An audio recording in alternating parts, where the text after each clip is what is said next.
الجماهير الاهلاويه تكرفسوا على جمهور الجيش الملكي اللي مشى مع يساند الفريق ديالو في مصر.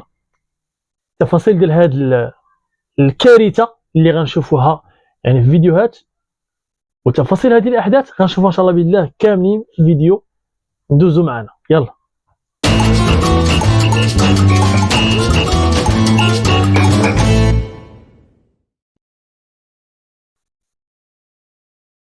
خوتاتي السلام عليكم. اول حاجه غنبداو بها هو هنيئا للفرق المغربيه، سواء بركان، الوداد، الجيش الملكي، تاهلوا يعني دازوا ربحوا 3 نقاط. فيليسيتاسيون.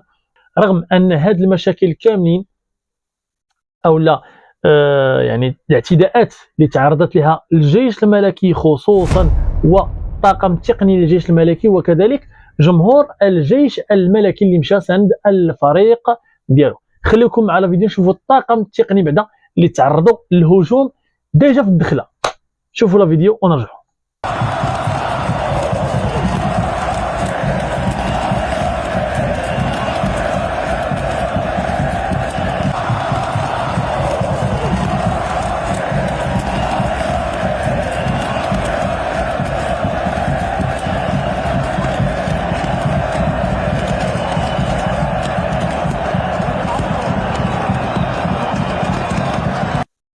هنا كما شفتوا طاقم يعني الجيش الملكي والطاقم ديالو تعرضوا الرشق بالقوارير ولا القارورات. علاش؟ الله اعلم.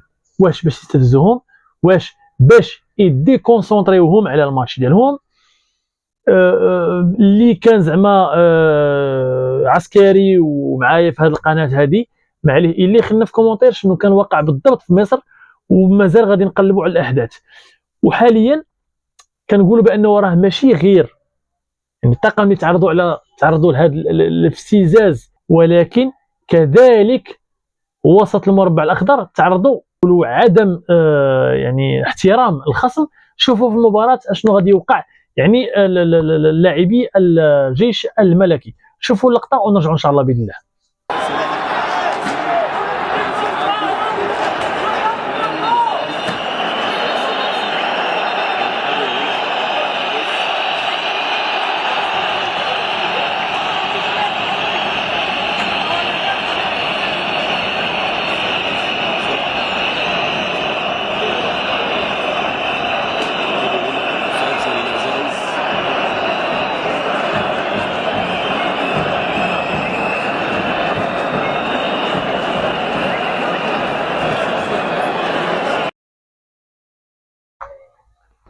كما شفتوا تفرشيخ بونيا، ما فهمتش انايا واش هادو لاعبين كره ولا لاعبين دبويز، ما عليناش. المهم هاد الاعتداءات هادو علاش بالضبط كتكرر يعني كتمارس على المغرب.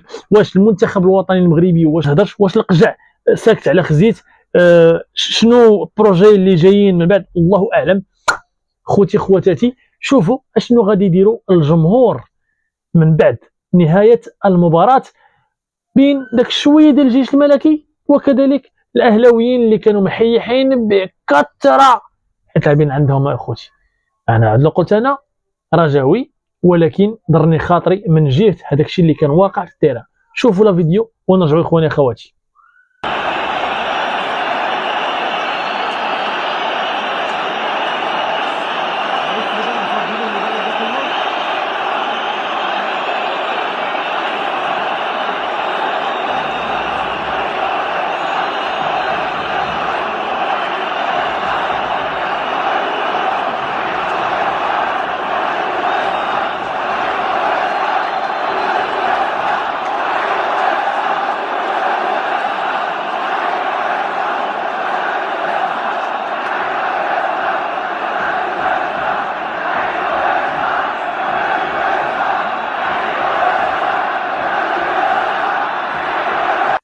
كما شفتوا اخواني اخواتي القاره الافريقيه كتعرض لهذا النوع من الاستفزاز وهذا النوع من المشاكل ديال الكره كره القدم. واش غير افريقيا؟ واش اوروبا عندهم تما هادشي؟ واش واش واش واش عده اسئله تطرح في هذا المجال. خوتي خواتاتي متابعي قناه مغربي بلا زواق. كنتمنى انني نكون خفيف، ضيف خفيف على قلوبكم، وضيف في ديوركم، لان كتشوفوني في التلفزيون، كتشوفوني في ديزورديناتور، كتشوفوني في التليفون. كنطلب منكم حركه بسيطه، ما عليكم الا تضغطوا على زر الاشتراك، واحد لايك زوينه، وكذلك شي كومونتير باش تحفزونا اخواني اخواتي، وتكونوا انتم يعني واش تعطونا الراي ديالكم، واش هذا الشيء معقول اللي كنشوفوا حاليا ولا مؤخرا في ملاعب كره القدم سواء في الافريقيه او الاوروبيه، واش هذا الشيء كاين في اوروبا ولا لا؟ هذا الشيء كله كيبقى بين يديكم اخواني اخواتي. ما علي الا نقول لكم خوتي خواتاتي، شكرا لكم جزيلا على الدعم المتواصل، وكذلك على المشاهده. واللي مازال ما دارش سبسكرايب، مازال ما تابوناش عند سفيان مغربي بلا زواق، ما عليكم الا دخلوا حالا حالا حالا حالا. واش كتسنى؟ دخل دير ابوني اصاحبي، راه ساهله، كليكي وصافي، ما تخلص والو. يلا نتمنى نشوفكم ان شاء الله باذن الله في فيديو جديد في صحه جيده ان شاء الله باذن الله. الله